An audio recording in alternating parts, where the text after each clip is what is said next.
I was married to my childhood sweetheart for decades, and I only learned the truth when he was dying. He'd loved my best friend, Jessica, the entire time. All those little thoughtful habits, smoothies, snacks, surprise treats, weren't really for me. They were convenient cover stories. Reasons to buy two of everything. Reasons to linger a little longer. Reasons to keep her close without ever saying her name out loud. He never confessed to anyone. Never tried to change the course of events. He just watched, quietly and helplessly, as she dated other men.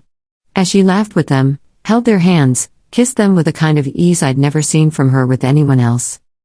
And when one of those men asked me out, back when we were still young enough for the world to feel endless, my future husband only smiled faintly, almost gently, and asked if I wanted to go.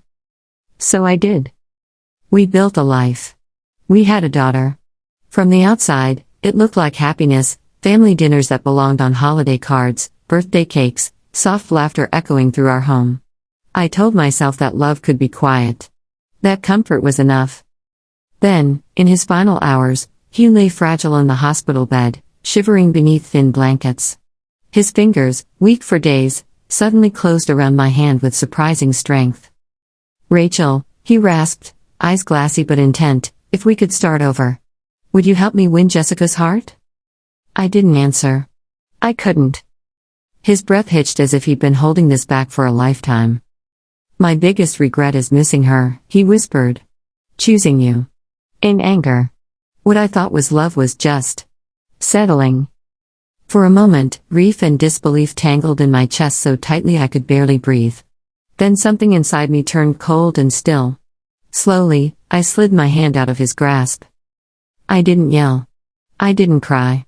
I just watched him stare at me, searching for something, for forgiveness, for comfort, for an ending that made him feel less guilty. And when the room finally went quiet, when his gaze drifted and the weight of everything fell into place, I thought one single, steady thought. Fine. If you want a do-over. Then so do I. Then I opened my eyes. Harsh fluorescent lights. A classroom. The smell of dry erase markers and cheap paper. My head pounded with the remnants of a dream that felt too real to call a dream. Something tapped my left shoulder, light at first, then a sharper slap. I jerked around and met the familiar, teasing eyes of Jake. "What are you spacing out for?" he said, grin bright. "Class starts in 5 minutes. Didn't sleep well?" He set a bottled coffee down on my desk with a thud that made my papers jump. That grin. That warmth behind it. That look that used to make my heart flutter like it had nowhere else to go.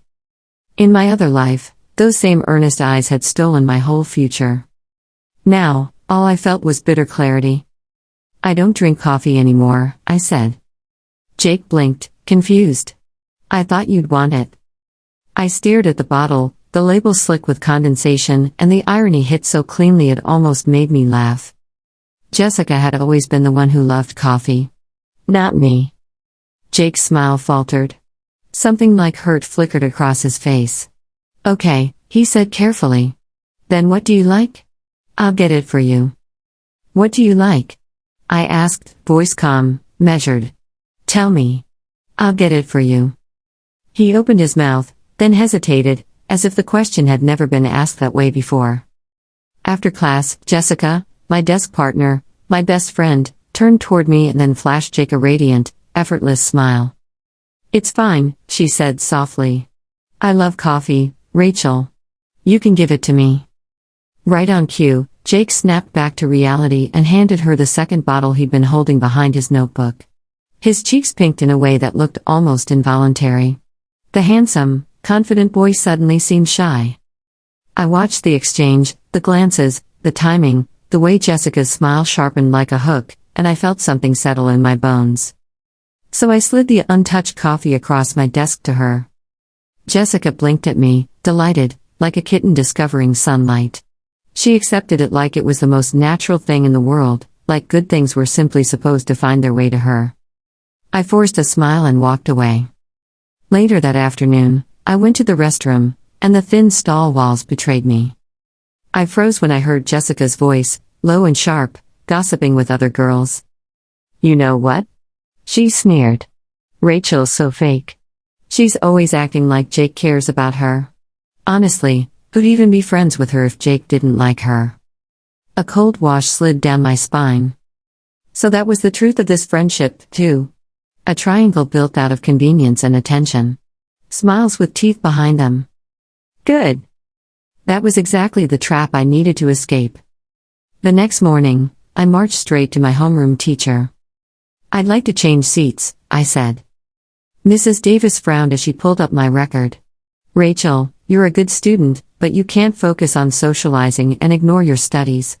You've dropped 20 places this semester. You used to be top 5. How do you expect to get into Harvard like this?" I met her gaze without blinking. "That's exactly why I'm here," I said. "I need a seat change." Her eyebrows lifted. "But you requested to sit with Jessica. You said you could tutor her. Her grades have improved so much under your help." "I know," I said. "But I got distracted. I fell behind because I couldn't focus. And it cost me things I can't get back. This time, I want to fix my mistakes."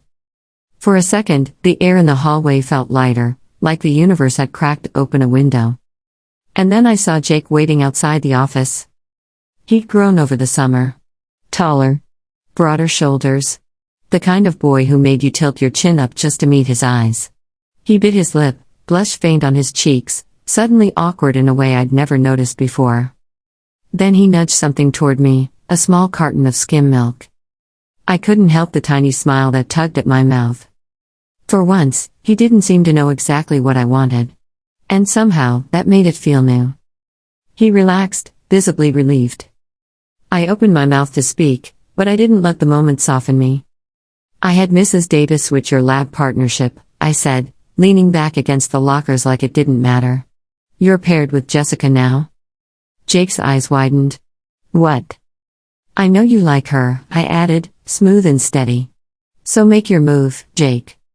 For the first time, he looked genuinely unsure, not because he didn't know how to flirt, but because he wasn't used to me taking control. He didn't smile. He didn't tease.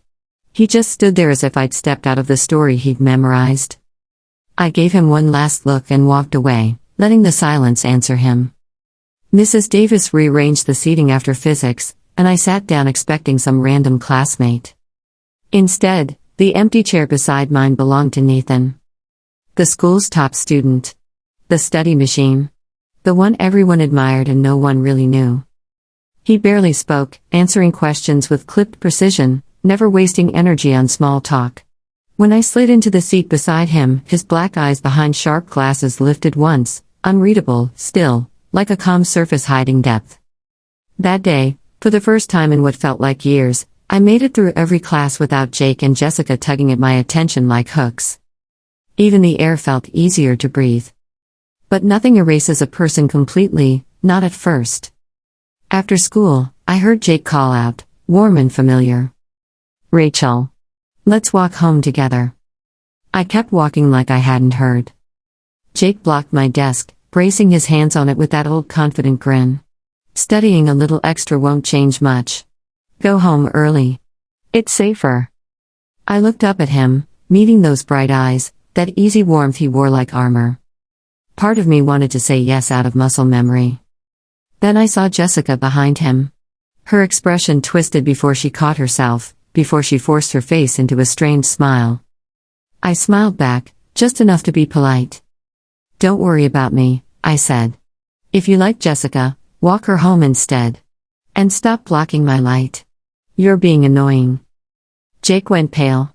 His fingers tightened against the desk, knuckles whitening. The unshakable boy looked suddenly unsteady. "Shut up, Rachel," he snapped, voice sharp with panic. "Are you mad about the coffee? You can't just make things up. Who said I like Jessica?" Heads turned. Whispers started to ripple. And then Nathan, silent Nathan, finally spoke, his voice calm and cutting as ice. "Jake," he said without looking up from his notes, "nobody cares who you like. Lower your voice. You're being loud." The hallway went still. Then someone snickered. Jake's heat collided with Nathan's quiet authority, and for the first time, Jake hesitated. And I, shockingly, found myself savoring it. A moment later, Jake's gaze flicked to Jessica. Her composure faltered for half a second. He saw it. He didn't look away. Then, with something calculated in the set of his jaw, he reached for her hand and walked off. That was it. The line was drawn. Our three-way friendship, tangled, awkward, exhausting, was over. From that day on, Jake's attention belonged entirely to Jessica. Breakfasts, coffee, snacks, every small act of care, went to her. They walked together. They laughed louder. They became the golden couple everyone expected. I adapted. I woke up earlier. Stayed later. Studied until my eyes ached. I carved out every possible moment to reclaim what I'd lost. And by second semester finals of sophomore year, I climbed back to fifth in class. Holding my report card, I felt something I hadn't felt in either lifetime: security. Control. The quiet pride of earning my place back. My eyes slid to the top of the rankings. Nathan. Perfect scores. No weak subjects. No careless mistakes. He was untouchable. I glanced down at my physics test, messy, incomplete, embarrassing. A sharp frustration pinched me. Maybe I should ask for help. I turned toward him. He was staring out the window at a sky washed in sunset orange. When he noticed me looking, his gaze shifted, cool and indifferent. "What is it?" he asked. "Could you help me with some science problems?" I said, suddenly unsure if I deserved his time. He looked at my paper. "You're missing the easy questions," he said flatly. "Would tutoring you even matter?" There was no mockery in his tone. No cruelty. Just blunt honesty. And yet, he reached for a pencil anyway. Leaned over. Worked through the formulas step by step, precise and steady, leaving no room for confusion. His voice was calm, unwavering, so steady it felt almost soothing. When he finished, he handed the paper back. Then, as my fingers closed around it, he looked directly at me, really looked. Sharp. Intense. Unreadable. Something unspoken passed between us, deeper than equations. Summer break came like a breath I'd been holding for months. I worked part-time at the library, shelving books, losing myself in quiet routines. No Jake. No Jessica. Just the smell of old paper and the comfort of silence. When junior year started, I noticed the changes immediately. Nathan's desk was always perfectly organized. A spare mechanical pencil started appearing on the corner closest to me, like he predicted I'd forget mine. He never mentioned it. Never acknowledged it. But when I reached for it, I sometimes caught the faintest shift in his expression, something like recognition, almost like care. One afternoon, Mrs. Davis announced the regional physics competition. "Qualifiers are in 6 weeks," she said. "I'm recommending Nathan, obviously." Her gaze scanned the room, then landed on me. "Rachel, you've made remarkable progress." Heat rose to my cheeks. Across the aisle, I heard Jessica whisper something to Jake and laugh sharply. I didn't look. I trained myself not to. Nathan did, though. His gaze cut toward them with such icy precision that Jessica stopped mid-giggle.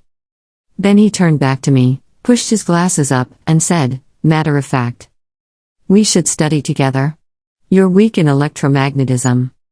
It wasn't a question. It wasn't even really an offer.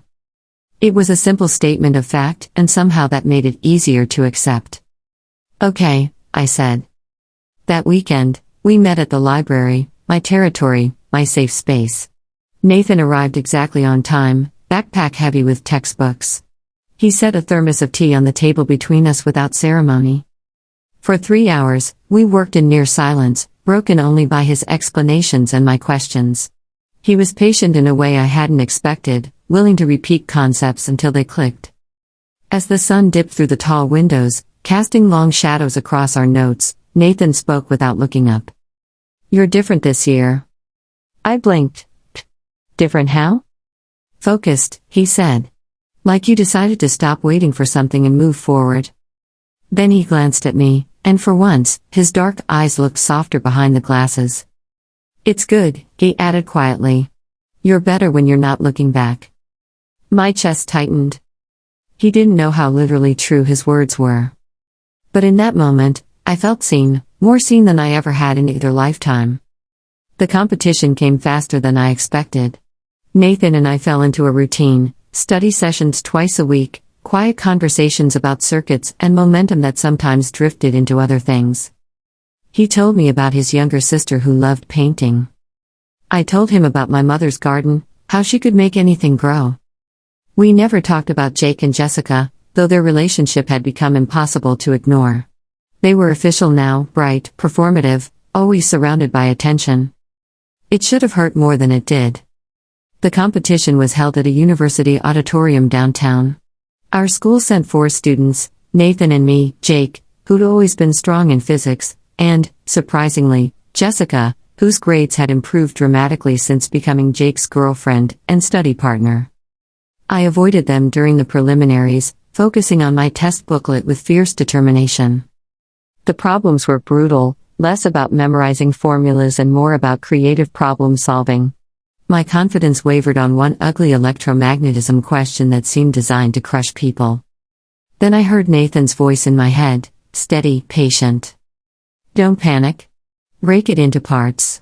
What do you know? What do you need? So I did. 3 hours later, the results were posted. I placed 7th overall. Nathan was first, of course. Jake was 9th. Jessica didn't place in the top 20. I found Nathan outside, leaning against a brick wall, scrolling on his phone. When he saw me, something flickered across his face, pride, maybe. 7th, I said, still stunned. I got 7th. You solved the Faraday's law problem correctly, he said. Only 11 people did. You earned it. Before I could reply, Jake appeared with Jessica behind him. Congratulations, Rachel, he said, the words sounding forced. You did well. Thanks, I said evenly. Jessica's smile was brittle. Must be nice having Nathan as a tutor. That's quite an advantage. Nathan's head lifted, his eyes suddenly sharp as glass. Rachel placed 7th on her own merit, he said. If you're unhappy with your results, you should have studied instead of talking through class. The air turned cold. Jessica flushed bright red. Jake's expression tightened, something like regret flickering across his face. Nathan touched my arm lightly. Come on, he said. I'll buy you dinner. You've earned it. As we walked away, I glanced back once. Jake stood frozen in the evening light, watching us. And for the first time, I felt nothing. No bitterness. No longing. Just the simple satisfaction of moving forward. Spring of junior year arrived with cherry blossoms and college prep panic. Nathan and I became inseparable, not in a loud, performative way, but quietly, steadily. We studied together. Ate lunch together. Walked to the bus stop together. People stopped asking if we were dating. They just assumed. I didn't correct them. Neither did he. One afternoon in the library, Nathan closed his textbook and said, I'm applying to MIT early decision. My stomach dipped. That's amazing, I managed. You'll definitely get in. What about you? He asked. Harvard, right? That was always your dream. In my previous life, I'd let that dream go. I'd follow Jake to a second-choice school because staying close to him felt safer than chasing something bigger. Not this time. Yeah, I said, steady. Harvard. I'm going for it. Nathan smiled, rare, real. Good, he said. You should. Silence stretched between us, comfortable but charged. Then Nathan reached across the table and took my hand. His palm was warm, his grip careful, like he was holding something precious.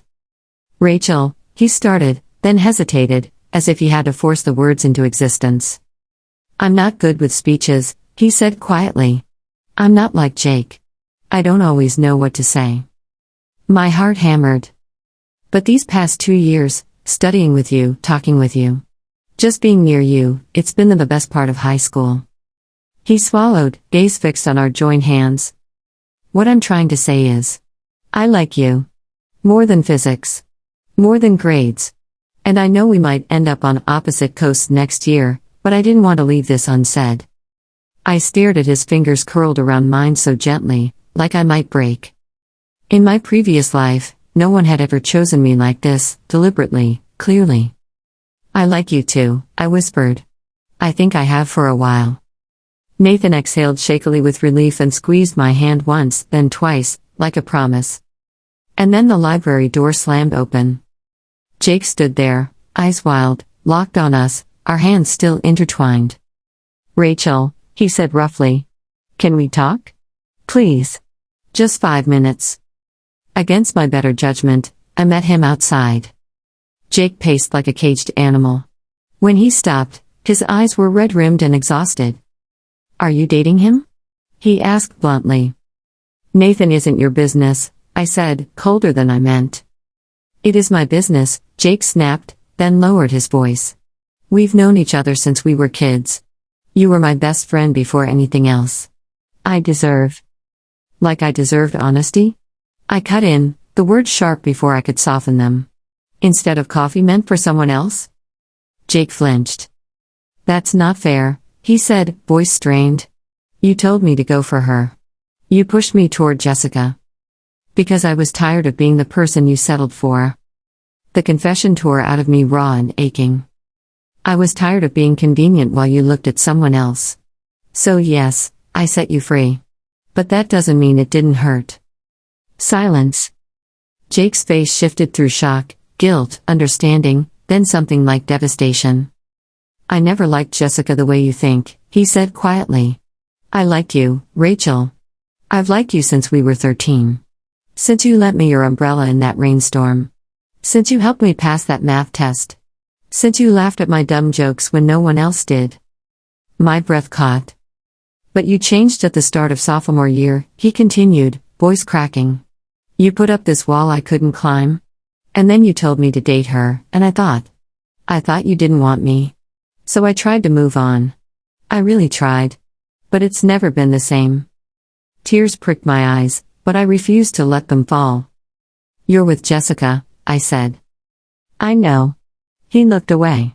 And I can't hurt her by breaking up with her right now. She doesn't deserve that. But seeing you with Nathan, seeing you happy without me, it's killing me. I just needed you to know before it's too late. I shook my head, voice trembling. Don't say it, Jake. Not now. Not when you're with someone else. Not when you made your choice and I made mine. He reached for me. I stepped back. In another life, I said softly, maybe we would have worked. Maybe we would have been happy. Jake's face crumpled. But in this one, I continued, steadying myself, I'm choosing me. I'm choosing someone who chose me first, clearly, without hesitation. I'm choosing the future I actually want. Jake's hand fell. He looked at me like I was already gone. I hope he makes you happy, he whispered. He does, I said. And I meant it. Senior year blurred by, applications, exams, late-night study sessions. Nathan got into MIT early, exactly as predicted. I submitted my Harvard application in November, pouring my story into essays about resilience, growth, and learning to choose your own path.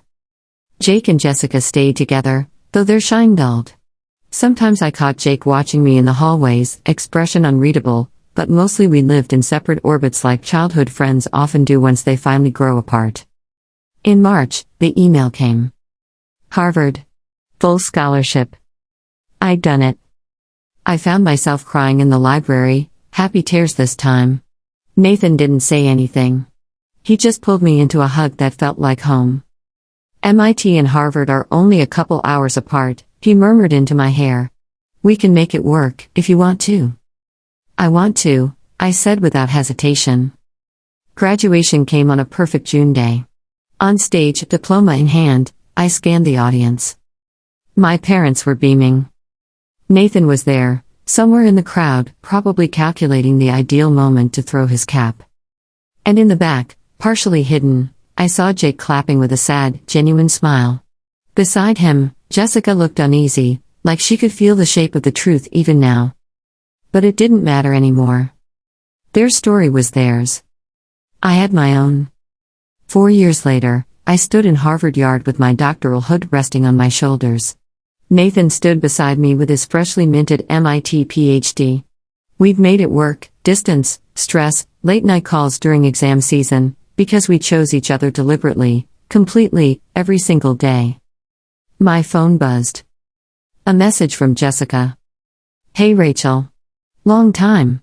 I saw your graduation photos, congrats on the PhD. I wanted to tell you something. Jake and I broke up junior year of college. I think we both knew we were never really right for each other. He talked about you sometimes, about how he'd made a mistake. But I also think he finally understood you were right to choose yourself. I'm getting married next spring to someone who chose me first. I hope you understand what I mean. I hope you're happy. I understood perfectly. I typed back, congratulations, Jessica. I'm happy for you. And yes, I'm very happy. Because I was. The universe had given me an impossible gift, a second chance. And this time, I got it right. Not by winning the boy I'd loved. But by refusing to be anyone's consolation prize. By choosing ambition over comfort, growth over stagnation, truth over convenient lies. Nathan squeezed my hand as we walked across campus one last time before moving to California, where we'd both accepted positions at a research institute. The sunset painted the sky in soft orange and gold, just like the day he'd first really looked at me. No regrets? He asked quietly. I thought about a hospital room in another lifetime, and words that had broken me, and freed me. None, I said, firm. Not a single one. Because this life, built with clear eyes and honest choices, was exactly right. This life was mine. And I chose it on purpose.